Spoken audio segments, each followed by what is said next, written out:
61 হিজরির ঘটনা, 1400 বছর আগের ঘটনা, আমরা চলে যাই সেই জগতে। এই জগতের মধ্যে ইসলাম এসেছে অনেক ত্যাগ তিতিক্ষার বিনিময়ে। আমরা তাদের কথা কখনো বুঝতে পারবো না। আমরা হুসাইন রাদিয়াল্লাহু তাআলা আনহু শাহাদাতের বাণী নিয়ে আমাদের জীবনকে যদি পরিচালিত করি, তাহলে আমাদের জীবন সুন্দর এবং সার্থক হবে। আমাদের ভবিষ্যৎ প্রজন্ম যারা, তাদেরকে আমরা এই ঘটনা, এই ইতিহাস আমরা তাদেরকে শিখাতে হবে, শিক্ষা দিতে হবে, যাতে তাদের জিন্দেগিও সুন্দরভাবে হুসাইন রাদিয়াল্লাহু তাআলা আনহুর আদর্শে আদর্শিত করতে পারে। সম্মানিত উপস্থিতি, আপনারা অনেক ধৈর্য সহকারে মাগরিবের পর থেকে এই পর্যন্ত আপনারা গুরুত্বপূর্ণ বক্তব্য শুনে আসতেছেন। আপনাদেরকে আমরা আমাদের সংগঠনের পক্ষ থেকে মোবারকবাদ জানাই। বিশেষ করে আপনাদের মধ্যে থেকে অনেক কমিউনিটি নেতৃবৃন্দ আমাদের এখানে উপস্থিত হয়েছেন, জাতির বিবেক সাংবাদিক ভাইরা উপস্থিত হয়েছেন। যথাযোগ্য মর্যাদায় আমরা সবাইকে সমাসীন করতে পারতেছি না। জনাব সৈয়দ ওয়াসারত আলী সাহেব, কমিউনিটির বিশিষ্ট মুরব্বী জনাব আব্দুল আলী খান সাহেব আরো অনেক সামনে আছেন। আমরা অনুরোধ করবো আপনারা সামনের সারিতে চলে আসেন। আরো যারা আছেন আমরা অনেকেই মূল্যায়ন করতে পারছি না, আমরা দুঃখিত। উলামায়ে কেরাম যাদেরকে বয়ান দেওয়ার কথা ছিল অনেক আগে, কিন্তু আসতে পারেন নাই সঠিক টাইমে, আমরা দুঃখিত। আমরা একটা স্কেডিউল মেনটেন করতে হয়েছে এবং সবাইকে আমরা সঠিক টাইমে বক্তব্যের সুযোগ আমরা দিয়েছি। পরে যারা এসেছেন আমরা দুঃখিত, তাদেরকে বয়ানের সুযোগ দিতে না পারার জন্য আমরা অনুরোধ করবো আপনারা পরবর্তী সময় সঠিক টাইমে আসবেন ইনশাআল্লাহ। এই পর্যায়ে আপনাদের সম্মুখে গুরুত্বপূর্ণ বক্তব্য রাখবেন আজকের এই মাহফিলের প্রধান বক্তা, বিশিষ্ট ইসলামী চিন্তাবিদ, নিউইয়র্ক তথা ইউএসএ সুন্নি পতাকাবাহী সুন্নিয়তের এক অত্যন্ত প্রহরী ব্যক্তিত্ব হযরতুল আল্লাহ হযরত মাওলানা জালাল সিদ্দিক সাহেব। উনি আপনাদের সম্মুখে গুরুত্বপূর্ণ বক্তব্য রাখবেন।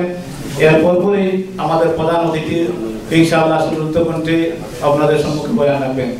আমি অনুরোধ করবো যারা পিছনে দাঁড়িয়ে আছেন, দয়া করে আপনারা একটু বসার ব্যবস্থা করেন। আমাদের ভলান্টিয়ার যারা আছেন আপনারা একটু তাদেরকে বসার জন্য ব্যবস্থা করেন। আর সামনের যে খালি জায়গাগুলো আছে, খালি চেয়ার আমি দেখতে পাচ্ছি কয়েকটা খালি আছে, দয়া করে আপনারা এগুলো ফিল আপ করেন। আর জনাব সৈয়দ ওয়াসারত আলী সাহেব আপনি একটু সামনে চলে আসেন। আব্দুল বারী খান সাহেব আপনার সামনে চলে আসেন। এর পর্যায়ে আপনাদের সম্মুখে গুরুত্বপূর্ণ বক্তব্য রাখবেন হযরতুল আল্লাহ হযরত মাওলানা জালাল সিদ্দিক সাহেব। নারে তাকবীর, নারে রিসালাত, নারে রিসালাত, আহলে সুন্নাত ওয়াল জামাত জিন্দাবাদ, আঞ্জুমানে আল ইসলাম ইউএসএ জিন্দাবাদ, সম্মেলন 2000 জিন্দাবাদ, সম্মেলন 2012 জিন্দাবাদ।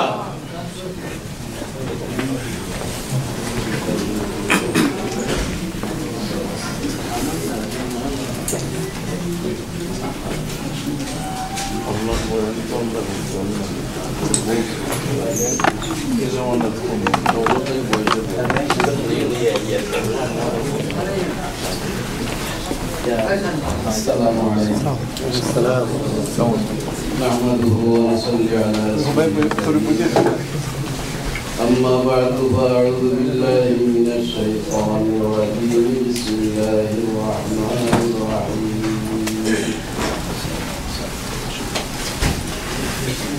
يا أيها الذين آمنوا اتقوا الله وكونوا مع الصادقين. صدق الله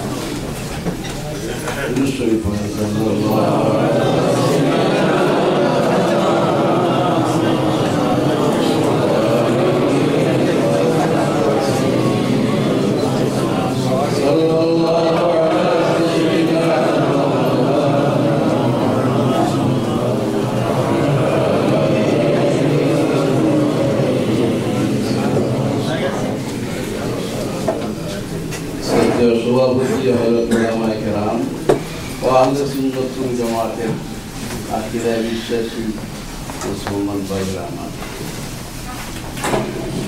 আমরা আঞ্জুমানে আল ইসলাম এই সংগঠনের বার্ষিক সম্মেলনে যোগ দিতে পেরেছি, এই জন্য আল্লাহ শুকরিয়া আদায় করতেছি। সবাই একটু বড় আওয়াজ দিয়ে বলেন আলহামদুলিল্লাহ। এই সংগঠনটা অনেকটা প্রশ্ন জায়গায় আমরা কি আহলে সুন্নাত ওয়াল জামাত বাদ দিয়েই সংগঠন করতেছি? এই প্রশ্নের জবাবটা সহজেই দেওয়াটা মুশকিল।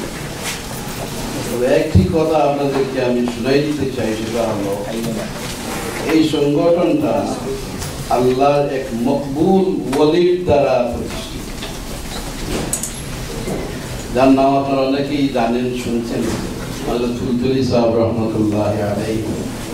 তিনি এই সংগঠনটা শুরু করেছেন। বিশেষভাবে বলার প্রয়োজন মনে করি না, এবং আল্লাহর ওলিরা যত সব কাজ করে এর পিছনে অবশ্যই কোনো বিশেষ কারণ রয়েছে। বিনা ইশারায় আল্লাহর ওলিরা এদের সম্পর্ক হলো আল্লাহর সাথে। এরা অবস্থান করে আল্লাহর সাথে। পিরাকি টার্মিনোলজি হিসাবে বলা হয় এরা ফানা ফিল্লাহ, মা আল্লাহ, বাকা বিল্লাহ, এই সমস্ত আরবি শব্দ। তার অর্থই হলো যে এরা আল্লাহর মধ্যে ফানা হয়ে গেছে। জুড়ে বলুন সুবহানাল্লাহ। বাকা বিল্লাহ, আল্লাহর মাধ্যমে তারা বেঁচে আছে। জুড়ে বলুন সুবহানাল্লাহ। মা আল্লাহ, তারা আল্লাহর সাথে রয়েছেন। জুড়ে বলুন সুবহানাল্লাহ। এই সমস্ত ওলিয়ারা যা করে নিঃসন্দেহে তার পিছনে কোনো না কোনো রিজন আছে, যেটা এই যুগের প্রয়োজনে গ্রহণ করতে হবে। কারণ ওলিরা যত সব কাজ করে তার মধ্যে আল্লাহর সন্তুষ্টি জড়িত থাকে। এজন্য সামান্য একটু ইশারা আপনাদের দিতে হয় যে ওলি সত্যিকার অর্থে ওলি বলতে আমি ওই 2 নম্বরই এদের কথা বলতে, এখন তো 2 নম্বর 3 নম্বর 4 নম্বর 5 নম্বর পর্যন্ত আছে। সত্যিকার অর্থে যারা ওলি, এরা ডিরেক্টেড বাই আল্লাহ সুবহানাহু ওয়া তাআলা। আপনারা এই হাদিস শুনছেন যে আল্লাহ নিজে বলতেছেন যে আমার বান্দা আমার কাছে, আমার করিব, আমার নিকটের দিকে আসতে থাকে। হাদিসের ভাষা হলো লা ইয়াজালু আবদি ইয়াতাকাররাবু ইলাইয়া বিন নওয়াফিল। নফল ইবাদত করে করে আমার বান্দা আমার ক্লোজ হইতে থাকে, ক্রমশ শুধু কাছেই আসে, করিব হয়। আর যখন বেশি করিব হয়ে যায় তো এক সময় হয় যে আমি আমার ওই বান্দাকে মহব্বত করে বসি। জুড়ে বলি সুবহানাল্লাহ। আল্লাহ তার ওই ইবাদতগার মায়ার বান্দাকে শেষ পর্যন্ত আল্লাহ মহব্বত করে। হাদিসের ভাষা হলো যখনই কাউকে আমি মহব্বত করে বসি তখনই এই ব্যক্তির হাত আমার হাত হয়ে যায়, এই ব্যক্তির চোখ আমার চোখ হয়ে যায়, ব্যক্তির কান আমার কান হয়ে যায়, এই ব্যক্তির পাও আমার পাও হয়ে যায়, আমি তার হয়ে যাই, সে আমার হয়ে যায়। মনে পড়তেছে ফার্সি এক শায়রি বলতে, মন্তু সুদম তু মনসুদি, মন্তু সুদম তু মনসুদি, মন্তন সুদম তু জাসুদি, তাকাস না গুয়দ বাদ আজি, মন্দি গরম তু দিগরি। তুমি আর আমি দুজন এত ঘনিষ্ঠ, এত আমি মিলছি, তুমি আমার হয়ে গেছো, আমি তোমার হয়ে গেছি, আমি দান হয়েছি, তুমি আমার বডি হয়েছো। মানে এমন ভাবে মিলছি যে এরপরে কেউ বলতে পারে না তুমি একজন আমি আর একজন। দূরে বলেন সুবহানাল্লাহ। ওলি আল্লাহ এইভাবে হয়ে, ওলিদের হাত পাও সব আল্লাহর কন্ট্রোলে চলে যায়। দূরে বলেন সুবহানাল্লাহ। এজন্য আল্লাহর ওলি এত তার হাতটা যে আল্লাহর কন্ট্রোলে গিয়েছে, এই পরিচয় আপনাদের এখানে অনেক আছেন যারা খুব কঠিন রোগী আছিলেন, ছিলেন আর আপনার কোন ডাক্তারি ওষুধে কাজ হচ্ছে না, আর হযরত মুফতি সাহেব রহমাতুল্লাহি আলাইহি সামনে গিয়ে বলেন স্যার আমার এখানে বেদনা করতেছে, আতায়া দিয়ে বলেন যাও কমবে, তোমার কমছে কিনা বলেন না? হাজারো প্রমাণ আছে। আমি ওই দলিল দিতে যাচ্ছি না, যেহেতু এই হাতটা আল্লাহর কন্ট্রোলের ভিতরে, জুড়ে বলেন সুবহানাল্লাহ, এই হাতটা চলে আল্লাহর কন্ট্রোলে, ইশারা, এই পাও চলে আল্লাহর ইশারায়।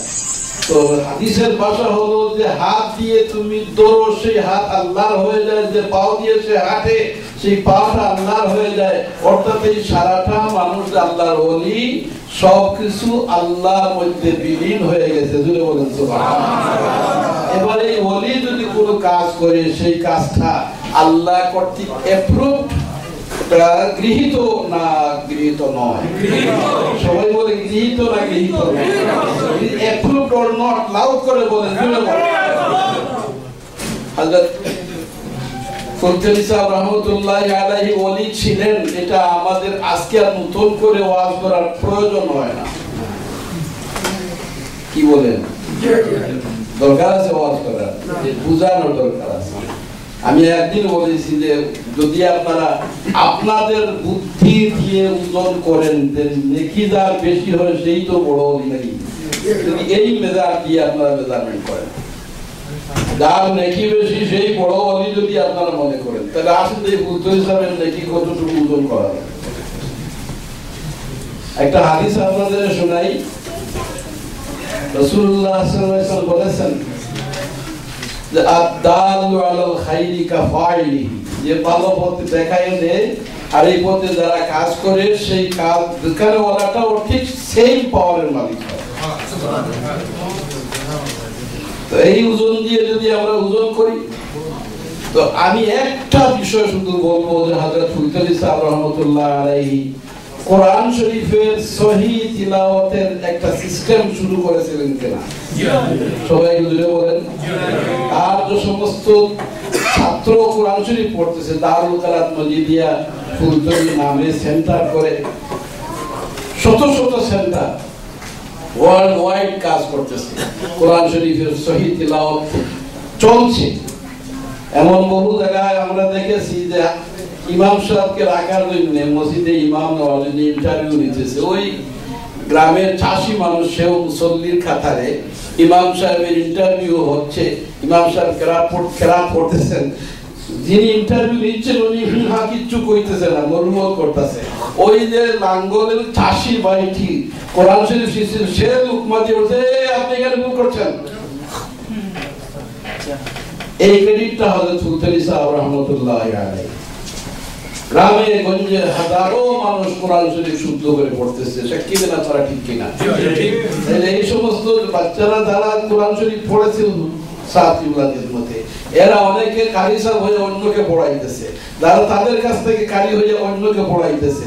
এইভাবে ওয়ার্ল্ড ওয়াইড সব জায়গায় কোরআন শরীফ তার তরতিব অনুযায়ী, তার দেওয়া শিক্ষা অনুযায়ী শিক্ষা দেওয়া হচ্ছে এবং এটা চলছে।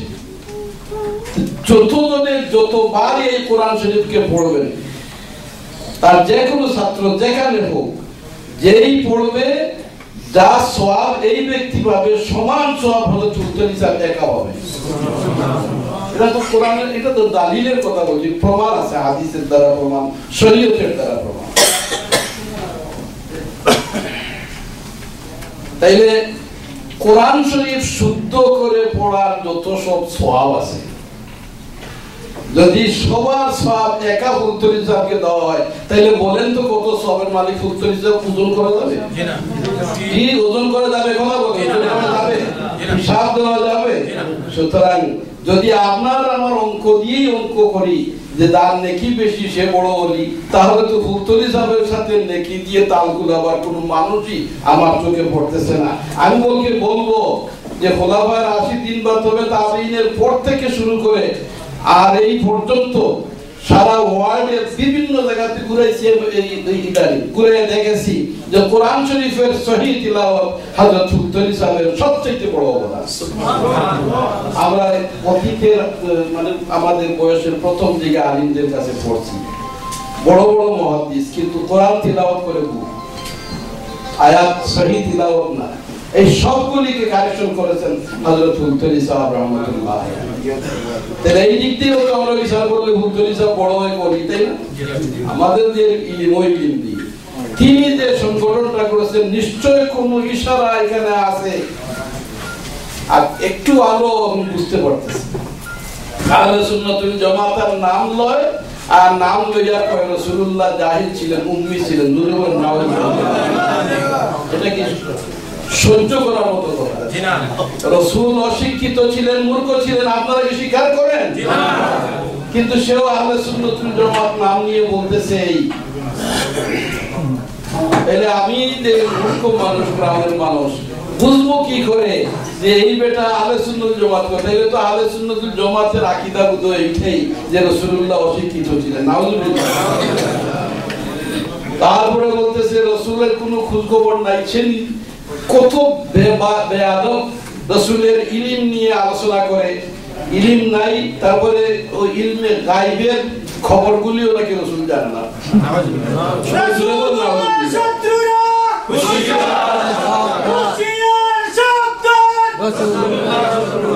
ব্যাপারটা হলো এই যে ইলমে গায়বের খবর রাসূল জানেন না, আবার সে বলে আমি আহলে সুন্নাতুল জামাত। তাহলে একজন সাধারণ পাবলিক কি করে বুঝবে যে এইটা আহলে সুন্নাতুল জামাতের কথা নয়? রাসূলুল্লাহর ইলমে গায়বের খবর ছিল না যদি বলে কেউ, গায়বের খবর যদি নবী না জানেন, তাহলে আমাদের খবর দিলেন কি করে? আল্লাহ একজন বলে কেউ আমরা দেখেছি? জি না। আপনারা তো কেউ দেখেছেন? কেন জুড়ে বলেন না আমরা কেউ দেখেছি? না। আমরা তো যে যুগের ইতিহাস পড়তেছি, বিশেষ করে হিন্দু সমাজের চতুর্দিকে ঘেরাও করা, আমরা তো দেখি বলে 370 না 60 কোটি না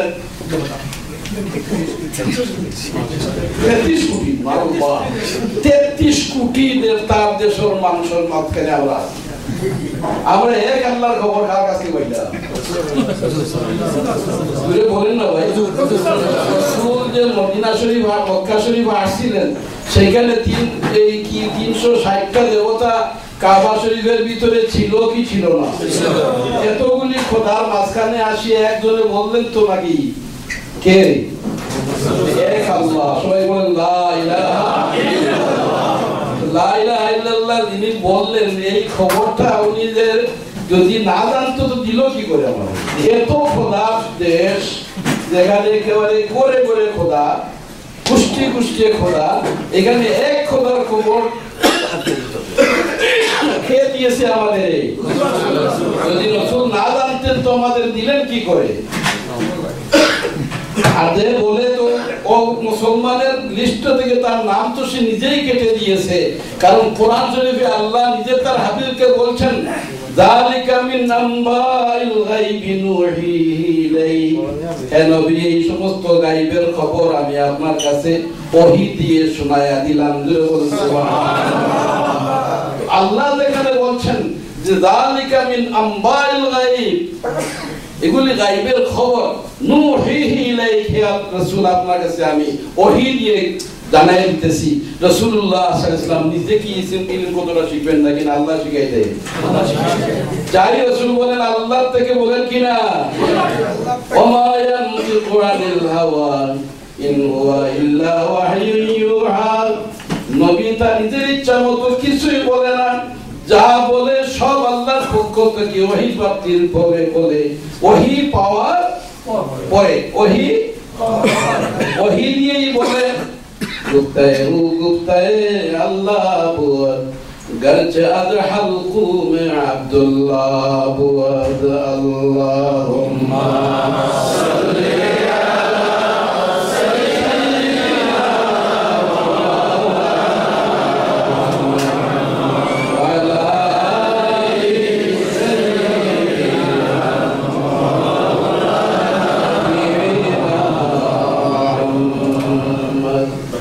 আহলে সুন্নাতুল জামাতের নাম নেয় আর বলে ওই ওহাবিদের কথা। দুই জালিমিনদের কথা বলে, তো একজন সাধারণ নাগরিক বুঝবে কি করে যে আমার আহলে সুন্নাত ওয়াল জামাতের আকীদা কোথায়? নামাজে দাঁড়িয়ে, নামাজে বসে আত্তাহিয়াতু পড়তেছে আর বলতেছে আসসালামু আলাইকা আইয়ুহান নবী, বলেন আসসালামু আলাইকা আইয়ুহান নবী, আসসালামু আলাইকা আইয়ুহান নবী নামাজে পড়তেছে। সে আবার আহলে সুন্নাতের নাম নিয়ে ওয়াজ করে বলতেছে যারা ইয়া নবী সালাম আলাইকা কইবা লোকে যাইবা নাউযুবিল্লাহ কওয়া,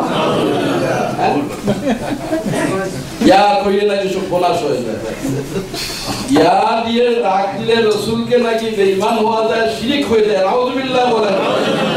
এই এই এই এই এই এই কম্পিউটার মুল্লা ইয়া হরফের নেদার পজিশনটাও জানে না, কম্পিউটার মুল্লা।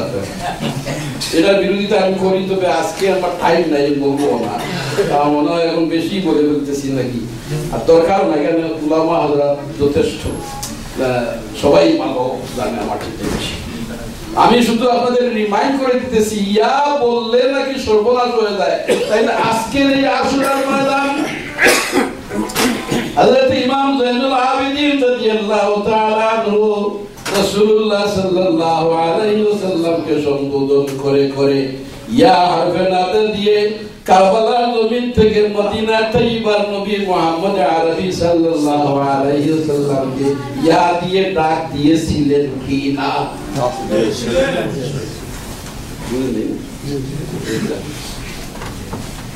তো আমি বলতেছি এই কারবালার মাঠেও তো আমাদের ইয়া ডাক শিখাইতেছে, জোরে বলুন না সুবহানাল্লাহ। কারবালার মাঠেও আমাদের ইয়া হরফে নিদা দিয়ে রাসূলকে ডাক দেওয়ার সিদ্ধান্ত শিক্ষা দেওয়া হচ্ছে। আর ওই ব্যক্তি সেও বলে আমি আহলে সুন্নাত জামাত, অথচ বলে ইয়া নবী বললে সর্বনাশ, শিরক হয়ে যায়, নাউযুবিল্লাহ। নামাজে বলে আসসালামু আলাইকা আইয়ুহান নবী, ওটা তো ইয়া নবী সালাম আলাইকা তে আরো আরবি বালাগাতের কায়দা অনুযায়ী, খালি আরবি ভাষা শিখতে দেখি দেখে ট্রান্সলেশন শিখলেই ভাষা শেখা হয় না। সব ভাষা আরবির সারা গ্রামার যদি শিখে নেও, আর এরপরেও বালাগত সাবজেক্ট যদি তুমি না পড়ো, তারপরেও তুমি আরবি ভাষা শিখবা না, শিখা হয় নাই। You have to learn the বালাগাত এন্ড ফাসাহা। আরবি বালাগত শিখতে হবে, এটা অন্যান্য ভাষার মতো এক ভাষা নয়, এটা তাক্কায় অর্থ উঠে, জুড়ে বলেন সুবহানাল্লাহ। আরবি ভাষার সিয়াকে কালাম, সাবাকে কালামে অর্থ উঠে, দুনিয়ার এমন আর কোন ভাষা নাই যেটা এটা বোঝানো যায়। আরবি ভাষা ডিকশনারি পড়ে শিখেই যে আরবি শিখে ফেলছো, এটা ভুল, এটা হয় না। আরবি ভাষা শিখতে হলে আপনাকে বহুত লম্বা কোর্স পড়া লাগে। এই জন্য কম্পিউটার মুল্লাদের বিরুদ্ধে আমি অনেক সময় কথা বলি। কম্পিউটার এমন একটা বিপদ হয়ে গেছে, আর কম্পিউটারের এমন কোন বোর্ড আছে নাকি যে বোর্ডে সেন্সর করে দেয় যে ইউ ক্যান পুট ইন, এমন করে সেন্সর বোর্ড আছে? কম্পিউটারে ইন্টারনেটে কিছু ইনপুট করতে গেলে কোন সেন্সর বোর্ড আছে নি যেটা পরীক্ষা করে বলবে যে এইটা এবার তুমি এটা ভিতরে ঢুকাইতে পারো? হ্যাঁ, যদি কেউ ঢুকাইয়া দেয় তো তাকে আনিয়া জেলে ঢুকাই দিব, এমন কোন বিচার আছে নাকি? জি, আপনি যদি ঢুকাই দেন যে ওই এক আধীর এক কথা মনে করেন আপনার ইনপুট করে দেন কম্পিউটারে, কেউ আপনার উপরে আপত্তি করবে? ওরা যার ইচ্ছা থাকুক। আর এই কম্পিউটার পড়ে এবার ইসলাম শিখায় রাস্তায় দাঁড়াইয়া পেশাব করতেছে, যে দাঁড়াইয়া পেশাব করে বলে হ্যাঁ আমি বুখারী শরীফে পড়তি, দাঁড়াইয়া পেশাব করা যায়। কোথায় পাইছো? বুখারী ইন্টারনেটে। বুখারী শরীফ পড়ছে ইন্টারনেটে, এখন দাঁড়াইয়া পেশাব করা যায় সে পড়তেছে। এমন তাজ্জুবের অবস্থা শুরু হয়েছে, শুনছি আমার আব্দুল নূর বলতেছেন মযহব মানে না, মযহব না মানলে যে কি সুবিধা, আপনার কোনো জাতর প্রবলেম নাই, মনে হইলে যেমন তেমন করে নামাজ পড়েন। কিসে 2:50 বা পাওয়ার বেলায় দিচ্ছে 2 থেকে কোন মযহবে আছে এটা? চাইরা মজুবের কিতাব তো আমরাও পড়ছি, এতটুকু মেলাইবার মজুব তো নাই, কিন্তু নিউ ইয়র্ক আমেরিকায় মেলাই চলছে কিনা কম। মুজার উপরে মুছে, হ্যাঁ আলবত্তা আমি মুজার উপরে মুছে দেওয়ারে খুব গুরুত্ব দেই। আপনাদেরও বলছি এটা হলো আলামতে আহলুস সুন্নাতুল জামাত। আহলুস সুন্নাতুল জামাতের লোকের পরিচয়ের মধ্যে পরিচয় হলো এরা মুজার উপরে মুছে করা জায়েজ মনে করে, আমরা জায়েজ মনে করি, কিন্তু কি জাতীয় মুজা হওয়া লাগবে এটা তো তোমার বুঝতে হবে। হ্যাঁ, সব তো হরি, শাসিও হরি, উভো হরি, নিজের গরুর মাও তো হরি, কথা ন বুঝেন জুড়ে খন শাসিও তো শাসি হরি, উভো হরি, দাদি হরি, মই হরি, আর আমার বোধ মাও কোন হরি চিন্তই বোধ। হ্যাঁ, কখন মুদ্রার মুছে মারি দিলে এখন আর উজু করার দরকারই নেই। আমার মসজিদ ওই সুতির কাপড় ঘুরে মুছা করছে, আমি দেখতেছি, আমি একটু আগুয়ার সুন্দর মানুষ, তো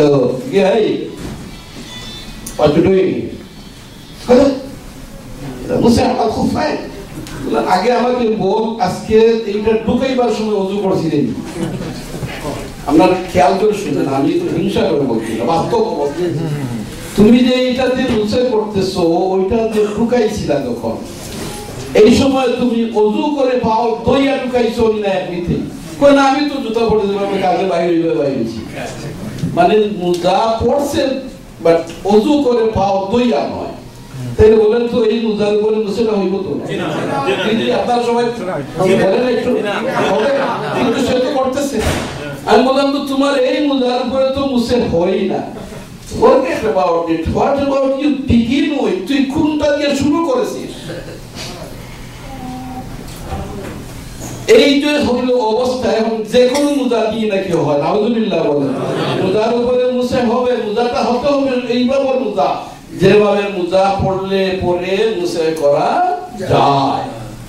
শুরু হয়েছে, মজবের কোনো বালাই নাই, এটা আমার মৌলানা সাহেব বলছেন, আমি ধন্যবাদ দিই। আমার মনে আগুন জ্বলতেছে, এখন শোনা যায় বাজারে কাজা নামাজও নাই,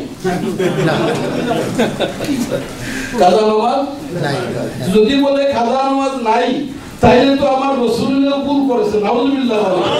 রাসূলুল্লাহ নামাজ কাজা করেন নাই আর কাজা জামাতে পড়েন নাই, যদি বলেন পড়ছেন কিনা, তাইলে এই তাহিদে বলতেছে কাজা নামাজ নাই, তো রাসূলুল্লাহ কি ভুল করেছিলেন? জি না। ফিকহ কিতাবগুলি কি ভুল লিখেছে? জি না। কাজা নামাজ নাই কারণ জানেন নাকি?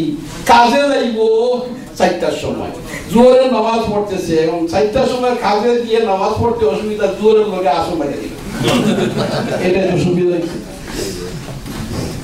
জোহরের নামাজ পড়ে কি কাজে যাইবো, আসর পড়ে উঠছে, তো আসর পড়ে যখন একটা অসুবিধা হইলো, আসরের নামাজ পড়তে পারবে না, ওটা যদি মিস হয় তা কাজা হওয়ার কথা ছিল, সে তো আগেই মারিয়ে দিছে, তো কাজা আসতেছে নাকি? কথা বলেন, কথা বলেন, আগেই তো মারিয়ে দিছে, পল্টু মারিয়ে দিছে আগে, তাই আর কাজার প্রশ্ন আসে।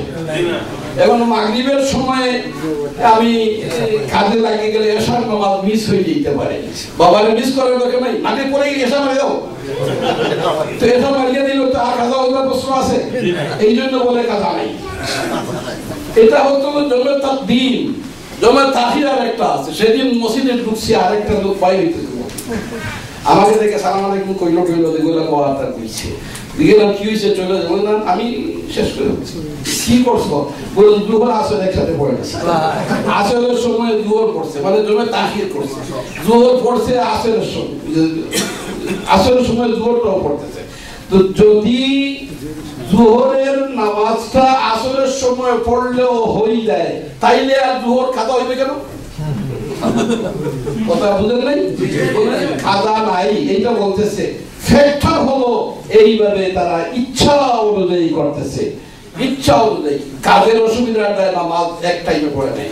আমার প্রশ্ন হলো, যদি কাজের অসুবিধার দায় জোহরের নামাজের সাথে আসর পড়া জায়েজ হয়, মাগরিবের নামাজের সাথে এশা পড়া জায়েজ হয়, কাজা তো আসবে না, যেহেতু একসাথে পড়ে ফেলছো, তাইলে বুঝা গেল নামাজের চাইতে তোমার চাকরির দাম অনেক আপনারা বলেন না বুঝা যাইতেছে না এটা যে নামাজের চাইতে চাকরির দাম তাই তো পড়ে বলেছে চাকরি তুমি কি জন্য যাও রিজেকের জন্য তো কথা সবাই আমার সাথে বলবেন রিজেকের জন্যই তো চাকরিতে তো চাকরিতে গেছো রিজেক পাওয়ার জন্য আমি জিজ্ঞেস করি রিজেক দেওয়ার মালিক কে চাকরি না আল্লাহ আল্লাহ বলছেন রিজেক আমি দেব তোমাকে আমার ইবাদতের জন্য সৃষ্টি করেছি তুমি আমার ইবাদত করো রিজেক আমি দেব চাকরিতে একটু দাঁড়িয়ে চাইতে ফার বেটার চাকরি আল্লাহ দিতে পারে কিনা সুতরাং চিন্তার বিষয় হলো এই সমস্ত ফিতনা মুখে বলে আমিও আহলে সুন্নাত ওয়াল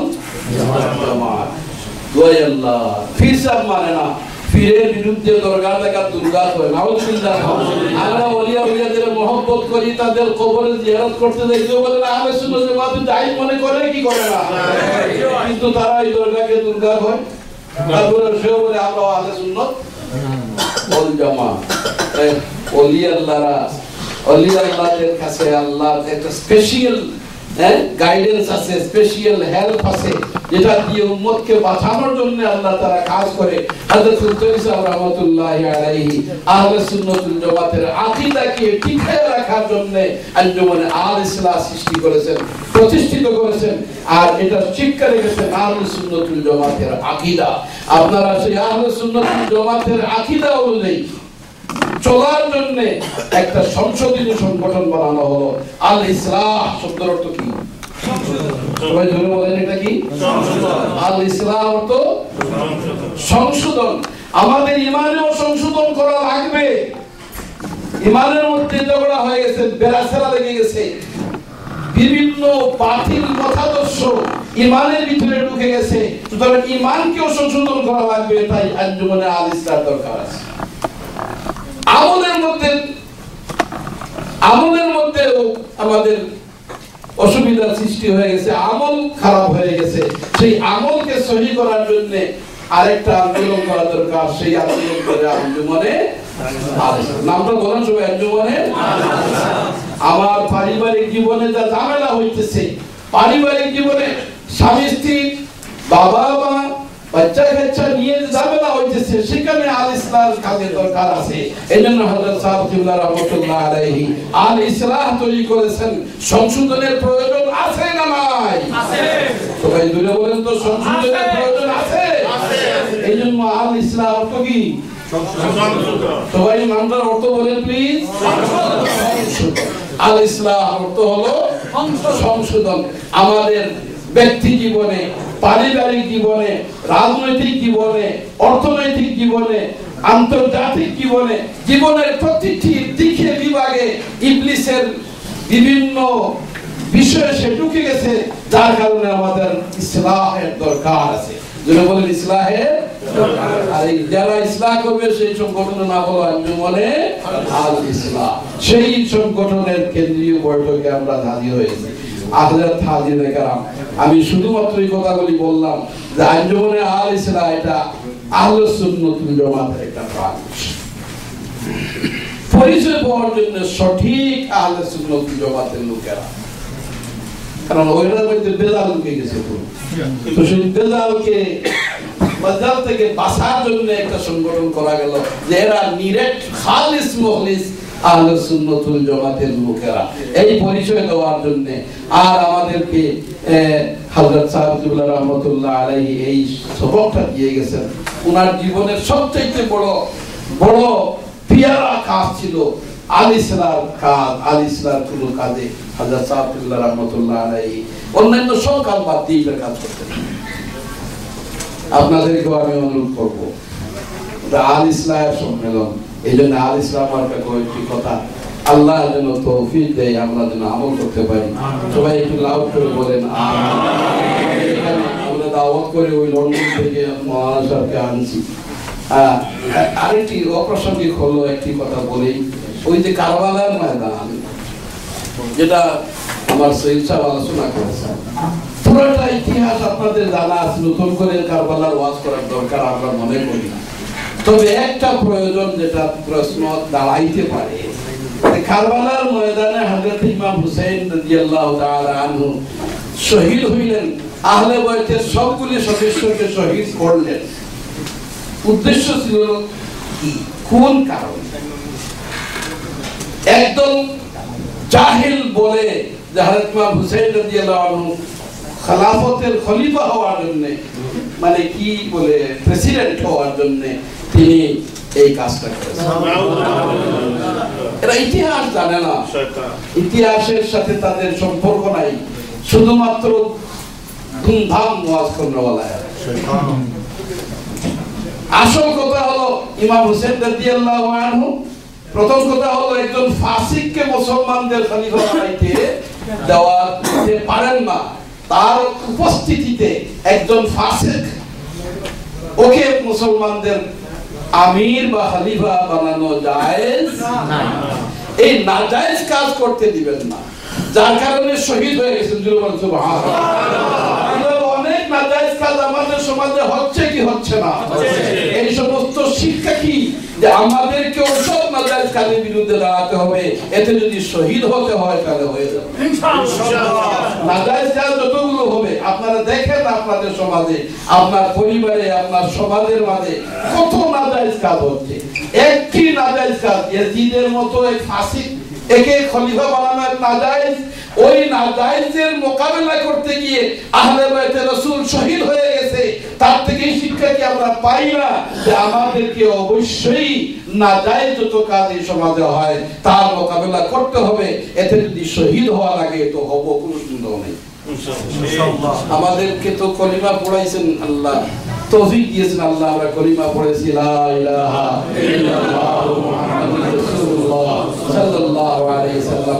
মনে রাখবেন, এই কলিমা পড়ার সাথে সাথে আপনার আমার জান এবং মাল আল্লাহর কাছে বিক্রি দিয়ে দিছি। আল্লাহ কালামে পাকে জানিয়ে দিয়েছেন, ইন্নাল্লাহা আশতারা মিনাল মুমিনিনা আনফুসাহুম ওয়া আমওয়ালাহুম বিআন্না লাহুমুল জান্নাহ। নিঃসন্দেহে আল্লাহ মুমিনের জান এবং মালকে খরিদ করে নিয়ে গেছেন, তার বিনিময়ে দান করবেন জান্নাত, সুবহানাল্লাহ, বেহেশত দান করবেন। আমার কথাটা আপনারা শুনতেছেন, বেয়াদবি মাফ করবেন, আমি জানতে চাই আমরা সবাই কি বেহেশত চাই? জি, একটু হাত উঠে দেখান, বেহেশত চাই? মাশাআল্লাহ, সবাই বেহেশত চাই। তাহলে এই আয়াত বলতেছে, ইশতারা মিনাল মুমিনিনা আনফুসাহুম ওয়া আমওয়ালাহুম। আল্লাহ অবশ্যই মুমিনের জান, মুমিনের মালকে খরিদ করে নিয়েছেন, বিনিময়ে দান করবেন বেহেশত, সুবহানাল্লাহ। তাইলে আমাদের কাজ কি হবে? আমাদের জান এবং মালকে আল্লাহর কাছে বিক্রি দিয়ে দিতে হবে। জোরে বলুন সুবহানাল্লাহ। রাজি আছেন বিক্রি দিতে? জান এবং মাল, জোরে বলুন, জান এবং মাল, জান এবং মাল বিক্রি দিয়ে দিলাম আল্লাহর কাছে। আল্লাহ বলতেছেন, আমি তোমাদের জান এবং মালকে খরিদ করে নিলাম, তোমরা যে বলে দিয়েছো লা ইলাহা ইল্লাল্লাহ মুহাম্মাদুর রাসূলুল্লাহ, তোমাদের জান এবং মাল খরিদ করে নিলাম। দান করো বিনিময়ে বেহেশত। তোমাদের কি কাজ? কোন কাজ তুমি করবে? তোমার জান মাল খরিদ করার পরে তুমি কাজটা কি করবে? কোরআন শরীফে আল্লাহ বলতেছেন, ইউকাতিলুনা ফি সাবিলিল্লাহি ফায়াকতুলুনা ওয়া ইউকতালুন। তুমি আল্লাহর রাস্তায় মুকাতালা করবে, সশস্ত্র যুদ্ধ করবে, জিহাদ করবে, আল্লাহর পথে যুদ্ধ করবে। এতে ফায়াকতুলুনা ওয়া ইউকতালুন, এতে হয়তো তুমি মরবে, না হয় মারবে। জোরে বলেন সুবহানাল্লাহ। তুমি মরবে আর না হয় সবাই বলেন, কিভাবে তুমি মরবে, না হয় ইয়াকতুলুন। না, এইটা কোরআন শরীফের আয়াত কি না? জি, এটা কোরআন শরীফের। তাইলে আমাদের কাজ হলো বাতিলের মোকাবেলায় দাঁড়াতে হবে। আর যে আকীদা নষ্ট করে দিতেছে, এমন কি আল্লাহ মিছাও কথা বলতে পারে? যদি বলেন না, এই কথাও তো আলিমদের মুখ থেকে শোনা যায়, বইতে লেখা আছে, বইতে লেখা আছে আল্লাহও নাকি মিথ্যা বলতে পারে। এই সমস্ত বাতিল আকীদা থেকে আল ইসলাম করা লাগবে কি লাগবে না? ইউকাতিলুনা ফি সাবিলিল্লাহ বিল্লাহি ফায়াকতুলুনা ওয়া ইউকতালুন। আল্লাহ বলছেন শোনো, আমার এই কথাগুলি অন্যান্য জেনারেল কথার মতো নয়। ওয়াদান আলাইহি হাক্কান ফিত তাওরাতি ওয়াল ইনজিলি ওয়াল কুরআন। এই ওয়াদাটা সত্য, আমি ইনজিলে করেছি, তাওরাতে করেছি, তোমাদের কোরআনে ওই ওয়াদা করতেছি। অতএব যারা কালেমা পড়ে, নবীর আদর্শে বিশ্বাসী হয়ে, নবীর মহব্বতে পাগল হয়ে, নবীর সুন্নতের উপরে আমল করে, যারা এই কাজটা করবে, শুনে রাখো, তোমরা যে আমি আল্লাহর সাথে বিক্রি করলে, ফাস্তাবশিরু বিবাইকুমুল্লাযী বায়াতুম বিহি, তোমরা যে মহান আল্লাহর সাথে লেনদেন করলে, খরিদ বিক্রি করলে, তার জন্য আনন্দ করো। হাজিরে کرام, আজকের এই আল ইসলাহের বার্ষিক সম্মেলন থেকে আমরা ওয়াদা করে যাচ্ছি যে আমাদের জান মাল সব আল্লাহর কাছে বিক্রি দিয়েছি। সবাই বিক্রি দিয়েছেন তো? লা ইলাহা ইল্লাল্লাহ, লা ইলাহা ইল্লাল্লাহ, লা ইলাহা ইল্লাল্লাহ, লা ইলাহা ইল্লাল্লাহ, মাবুদা ইল্লাল্লাহ, লা ইলাহা ইল্লাল্লাহ, লা মাকসুদা ইল্লাল্লাহ, লা ইলাহা ইল্লাল্লাহ, লা মাওজুদা ইল্লাল্লাহ, লা মাহমুদা ইল্লাল্লাহ, লা ইলাহা ইল্লাল্লাহ, লা ইলাহা ইল্লাল্লাহ, মুহাম্মাদুর রাসূলুল্লাহ সাল্লাল্লাহু তাআলা আলাইহি ওয়াসাল্লাম। আমার বক্তব্য শেষ, নোটিশ এসে গেছে, সময় নাকি কম, আর দোয়া করতেছি না। চলেন দোয়া করেন না, দোয়া তো একসাথে হবে না।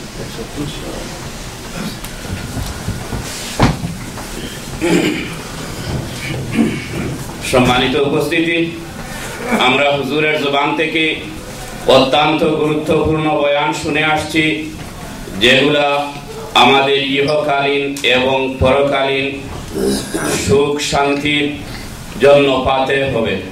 আমাদের হাতে যদি সময় থাকতো, হুজুরের জবান থেকে আরো গুরুত্বপূর্ণ বক্তব্য শুনতে আমরা পেতাম।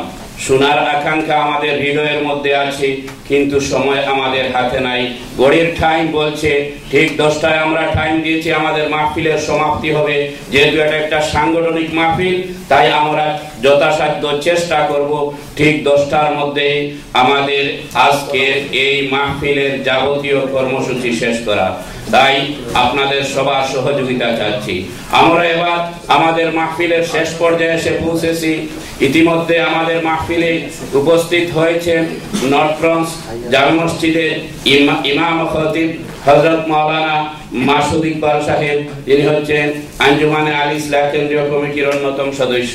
আরো উপস্থিত হয়েছেন ইস্ট এলমাস জামে মসজিদের ইমাম খতিব হযরত মাওলানা আলাউদ্দিন আখন্দি সাহেব, আঞ্জুমানে আল ইসলাহ অন্যতম সদস্য। আরো আমাদের সম্মুখে উপস্থিত হয়েছেন ওয়েস্টব্রন্স জামে মসজিদের ইমাম খতিব হাফেজ মাওলানা জামশেদ হোসেন সাহেব, আঞ্জুমানে আল ইসলাহ অন্যতম সদস্য। আমাদের মধ্যে আরো অনেক মেহমান উপস্থিত আছেন। আমাদের হাতে সময় না থাকায় আমরা সময় দিতে পারছি না। আরো উপস্থিত হয়েছেন শাহজালাল দারুস সুন্নাহ জামে মসজিদের সম্মানিত ইমাম ও খতিব সৈয়দ মাওলানা সাহিদুল হক সাহেব। এছাড়াও আরো বিভিন্ন স্তরের নেতা এবং কর্মী আজকের এই সভায় উপস্থিত রয়েছেন। সমাজের কমিউনিটির গণ্যমান্য ব্যক্তিবর্গ উপস্থিত রয়েছেন। আমাদের হাতে সময় না থাকায় আমরা কাউকে সময় দিতে পারছি না, এতে আমরা আন্তরিকভাবে দুঃখিত। যেহেতু আমাদের আজকের এই মাহফিলের প্রধান মেহমান এবং আকর্ষণ আমাদের সম্মুখে উপস্থিত, আমরা ট্রাই করব আজকের এই মাহফিলের প্রধান মেহমান সুদূর লন্ডন থেকে আগত শাইখুল হাদিস আলহাজ হযরত মাওলানা হাফিজ আব্দুল জলিল সাহেব আমাদের সম্মুখে উপস্থিত রয়েছেন। এখনই জনাবের জবান থেকে আমরা বক্তব্য শুনবো। জনাবকে অনুরোধ রাখবো ওনার মূল্যবান নসিহত পেশ করার জন্য। নারে তাকবীর, নারে তাকবীর, নারে তাকবীর, নারে রিসালাত ইয়া রাসূলুল্লাহ, নারে রিসালাত ইয়া রাসূলুল্লাহ। আঞ্জুমানে আল ইসলাহ ইউএসএ জিন্দাবাদ, জিন্দাবাদ। আঞ্জুমানে আল ইসলাহ ইউএসএ জিন্দাবাদ।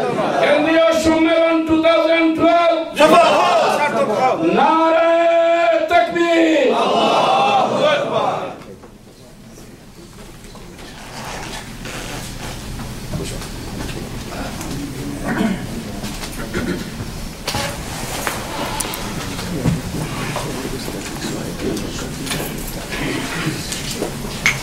السلام عليكم ورحمة الله وبركاته.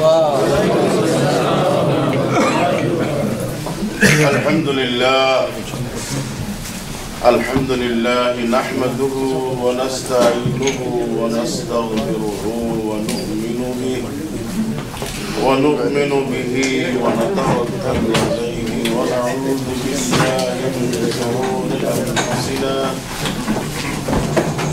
ونعوذ بالله من شرور أنفسنا ومن سيئات أعمالنا. من يهده الله فلا مضل له ومن يضلل فلا هادي له. ونشهد أن لا إله إلا الله وحده لا شريك له. ونشهد أن سيدنا ونبينا وحبيبنا وشفيعنا ووسيلتنا وروحنا ومولانا محمدا عبده ورسوله صلى الله عليه وسلم.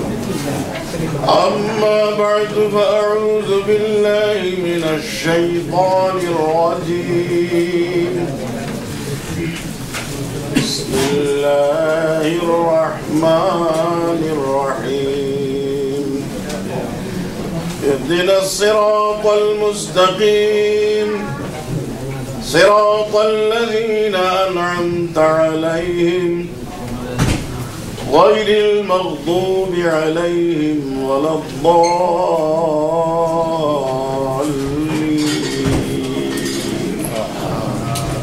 آمين. وقال الله تعالى في كتابه القديم وفرقانه الحميد: ومن يطع الله والرسول فأولئك مع الذين أنعم الله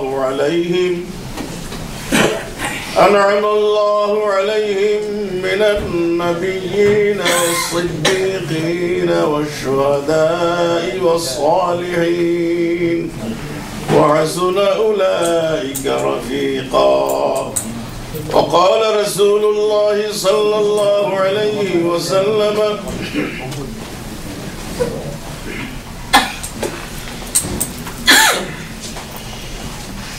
خط لنا رسول الله صلى الله عليه وسلم خطا وقال: هذا سبيل الله. ثم خط خطوطا عن يمينه وخط خطوطا عن شماله وقال: هذه سبل على كل سبيل شيطان يدعو إليه، أو كما قال عليه الصلاة والسلام. আজকের আঞ্জুমানে আল ইসলাহ ইউএসএ এর পক্ষ থেকে 2012 এর বার্ষিক সম্মেলনে সুদূর ব্রিটেন থেকে এসে আপনাদের দাওয়াতে আমি অংশগ্রহণ করতে পারায় মহান আল্লাহ পাক রব্বুল আলামিনের শাহী দরবারে লক্ষ কোটি শুকরিয়া জ্ঞাপন করছি। আমি আসার আগে একটা কথা না বলে পারছি না। আমি আসার পূর্বে না আসার জন্য, আপনাদের দাওয়াত রাখার পরে না আসার জন্য আমাকে আমার বন্ধু মহল অনেক বাধা দিয়েছেন। কেন? তার কারণ হলো বর্তমান সিচুয়েশনটা অত্যন্ত কঠোর। ইসরায়েলের সঙ্গে যুদ্ধ চলছে, মানুষকে 2-2.5 ঘন্টা 3 ঘন্টা 4 ঘন্টা পর্যন্ত কাউকে রাখে, কোন একজনকে ফেরত দিয়েছে। এমন এসব কথা শোনার পরে আমার পরিবার থেকেও বাধা আসছে যে এত লোক আপনাকে বাধা দিচ্ছেন, আপনি যাবেন কেন? সকলের কথাকে উপেক্ষা করে আমি হযরত শামসুল উলামা হযরত আল্লামা কুদ্দলি সাহেব কিবলা রাহমাতুল্লাহি আলাইহি প্রাণের সংগঠন আল ইসলাহের সম্মেলনে যোগ দেওয়ার জন্য আল্লাহর উপর ভরসা করে এসেছি। আর আমি দেখলাম হিথ্রো এয়ারপোর্ট থেকে নিয়ে আপনাদের কেনেডি এয়ারপোর্ট পর্যন্ত মহান আল্লাহ পাক রব্বুল আলামিনের অশেষ মেহেরবানিতে এবং হযরত সাহেব কিবলা রাহমাতুল্লাহ আলাইহির নিশ্চয়ই রুহানি ফয়েজের মধ্যে শামিল আছে আমি বিশ্বাস করি, ইয়াকিন করি। আমার কোন রকমের কোন অসুবিধা হয়নি। বরং আমাকে কেউ জিজ্ঞাসা করেনি তুমি কতদিন থাকবে, কেন আসছো, কোন রকমের প্রশ্ন হয়। বরং কথাটা সাহেব কিবলার ফয়েজই হবে, আমাকে 2টা সিট দেওয়া হয়েছে। আমার দাঁড়ের সিটটা খালি করে একজন বসার ইচ্ছা ছিল আমার দাঁড়ি, তার তো সিট আছে, বসবে। হোস্টেস বলে যে তোমাকে অন্য জায়গায় সিট দিব, এই লোকটাকে একটু রিল্যাক্স করে যেতে দেওয়া উচিত। মহান আল্লাহ পাক রব্বুল আলামিনের শাহী দরবারে আমি কি শুকরিয়া আদা করব।